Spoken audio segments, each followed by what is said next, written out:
I believe it might not be written, but Indian Ocean's noble purpose could, well be treat your neighbour as yourself, or love your neighbour as yourself. They lived very close to the wind. They needed to, in order to get the bloody ship across the line. You've got to have lots of adrenaline to deal with that sort of thing, and they clearly did. They were up for it. The whole thing of being part of this organisation is that you're not a number. You're all understood, known, and all taken great care of. These guys used to fly around aircrafts, and we used to drive around in bloody old jeeps and stuff. It was a whole different ball game.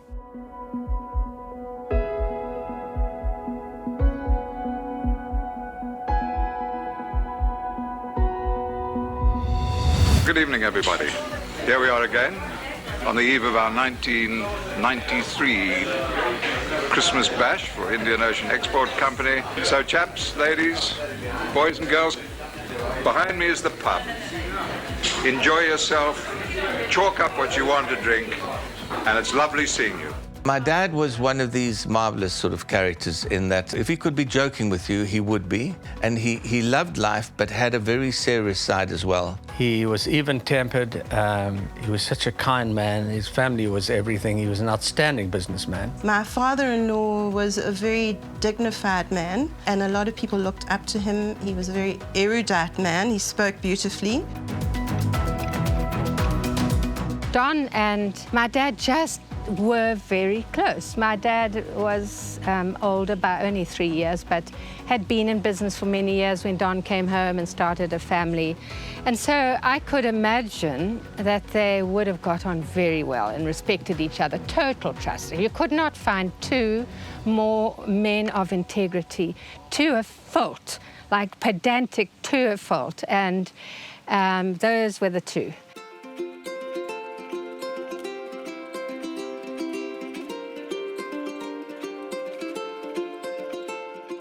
My grandfather had a substantial business in Durban, had 7 children, Donald and my mum being the second eldest, and twins.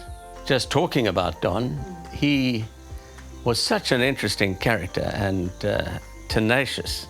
Like you cannot believe, brave and tenacious is the way I would describe Don Shave. So Don fell out with his father, and one would never know, but in order to make his point, he went to Norway and joined the whaling fleet.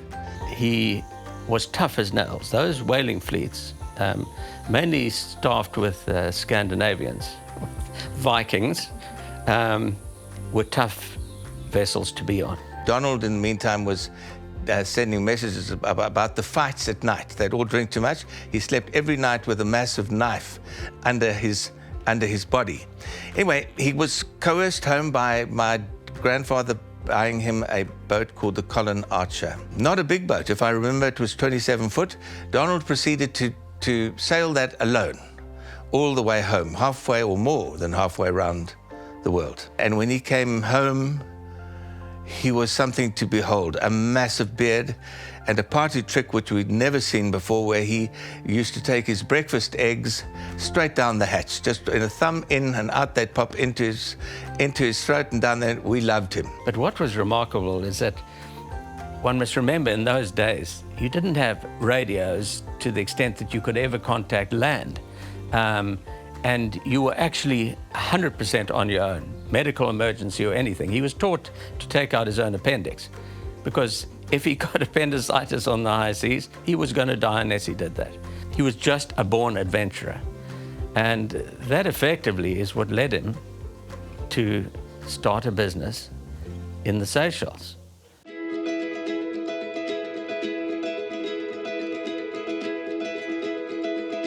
Donald managed to acquire a prime piece of land in the early industrial estate, the first of, in Mahe. And on that, he built a warehouse where building materials were sent from South Africa. So manager plus building plus the first stock were off to the Seychelles on a vessel and were dumped at the port. And the manager subsequently assembled the building on a site that they had bought, put in the first stock, and they started to sell product from Builder Centre Seychelles. he had engaged the services of an export company to supply this builder centre Seychelles. But the export company unfortunately went insolvent. So Don Shave, not knowing what to do, registered the name Indian Ocean Export and decided he's going to supply the Seychelles himself, or supply his company himself.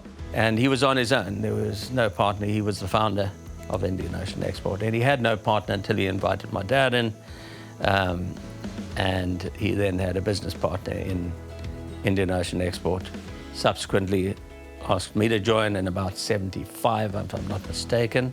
So my dad really took this, this business to heart and made it his business by traveling and looking for commercial transactions in the export market. But his success, which all in a short period of time allowed us to keep the company open, was that he managed to secure a pork contract, that is, pork carcasses to Reunion Island from Escort, our famous Escort factory.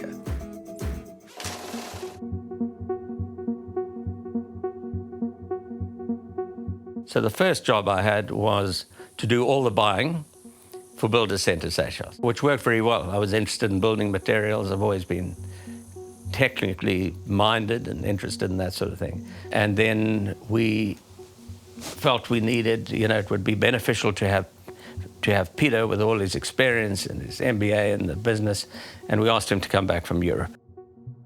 It was a pleasure, of course, to have to work with my dad and my brother. And I was shown the ropes and what was happening, but it became clear that after we had a run-in with our auditor and brother-in-law of Donald Shave, a wonderful, wonderful man, I must mention his name, Ken Gautier, told us in no uncertain terms, very early on, I had hardly arrived, that he needed to close the company. He said, look, with your current turnovers, you people are not profitable. And technically, the business is insolvent. But backed by my brother and my father, managed to persuade them that we should be given a chance. The company was still relatively young. Nobody had really had the chance to show what was possible, in my view. And Ken Gautier, of course, ever loyal to Donald, his brother-in-law, was able to do that. I remember he said, I'll sit on the books for a year. Thereafter, I have to report that you're illiquid. The point was we were insolvent.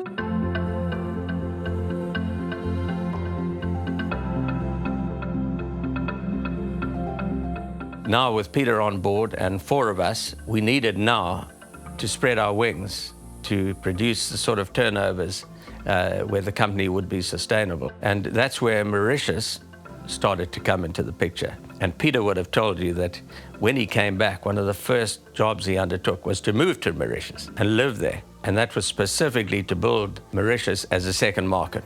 We just realized we can't survive on one market. So it was a real watershed moment. We had to find business.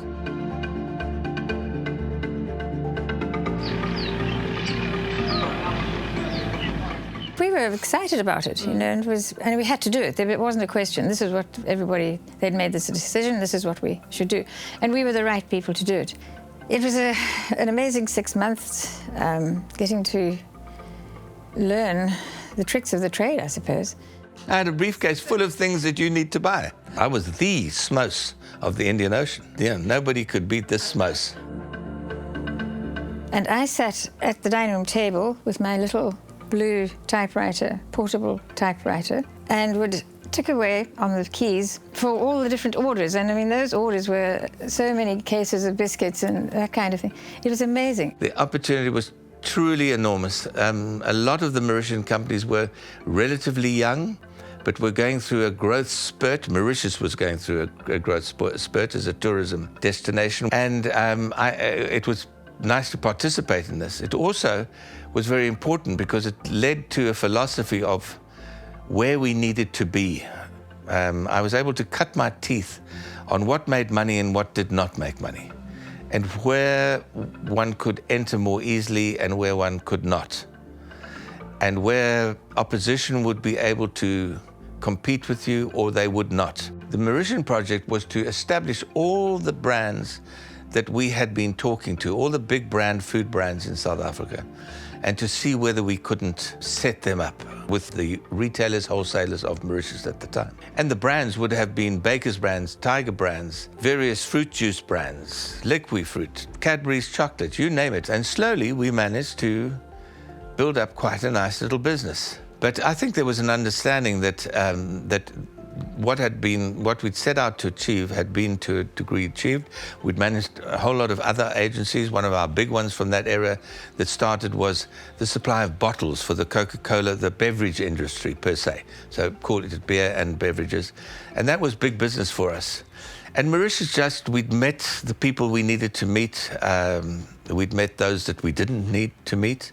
And all in all, it was time to come home for the next move.